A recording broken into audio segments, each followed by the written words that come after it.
सोन्याने पुन्हा मोडलं सर्वसामान्यांचं कंबरड।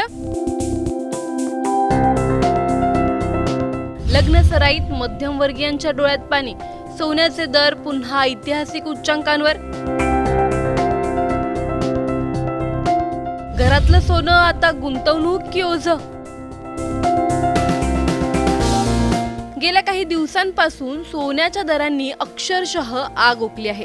अक्षय तृतीया संपली, लग्न सराई सुरू झाली, पण सोनं मात्र सर्वसामान्यांच्या आवाक्याबाहेर जाताना दिसत आहे। दररोज वाढणारे भाव पाहून मध्यमवर्गीय कुटुंबांची चिंता वाढली आहे। मुलीच्या लग्नासाठी सोनं घ्यायचं कसं, बचत कशी करायची आणि आता गुंतवणूक करायची तरी कुठे, असे अनेक प्रश्न सामान्य माणसाला पडले आहेत।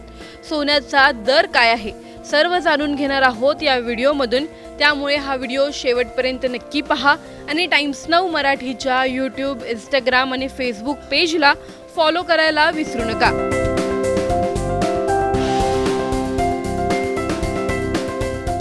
सोन्याच्या दरांनी पुन्हा एकदा नवा विक्रम केला आहे।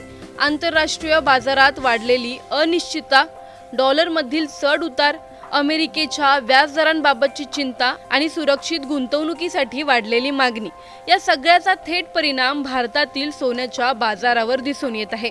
MCX वर 10 ग्रॅम सोन्याचा भाव 97,000 रुपयांच्या पुढे पोहोचल्याने ग्राहकांच्या खिशाला आता मोठा फटका बसत आहे।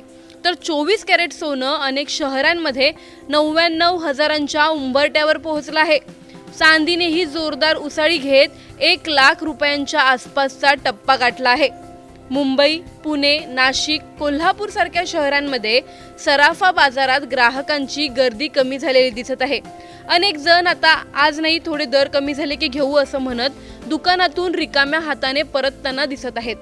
विशेषतः मध्यमवर्गीय कुटुंबांसाठी ही परिस्थिती अधिक कठीण बनली आहे, कारण महाराष्ट्रात सोनं हे फक्त दागिना नसून भावना, प्रतिष्ठा आणि सुरक्षित गुंतवणूक मानली जाते। मुलीच्या लग्नासाठी आई वडील वर्षानुवर्ष थोडं सोनं जमा करत असतात, पण आता वाढत्या दरांमुळे अनेकांचं बजेट पूर्णपणे कोलमडलं आहे। सराफ व्यावसायिकांच्या मते सध्या ग्राहक मोठे दागिने घेण्याऐवजी हलकं वजन, कमी डिझाईन आणि जुने दागिने एक्सचेंज करण्याकडे वळताना दिसत आहेत। काही ठिकाणी तर लोक 10 ग्रॅम ऐवजी 2-3 ग्रॅमची नाणी किंवा छोट्या वस्तू खरेदी करत आहेत, कारण सोनं घ्यायचं आहे पण परवडेल तितकंच, अशी मानसिकता तयार झाली आहे। तज्ज्ञांच्या मते सोन्याला अजूनही तेजीचा आधार आहे। जागतिक तणाव वाढला, डॉलर कमजोर झाला किंवा शेअर बाजारात अस्थिरता आली तर सोनं आणखी महाग होऊ शकतं। त्यामुळे अनेक गुंतवणूकदार अजूनही सोन्याकडे सुरक्षित पर्याय म्हणून पाहत आहेत।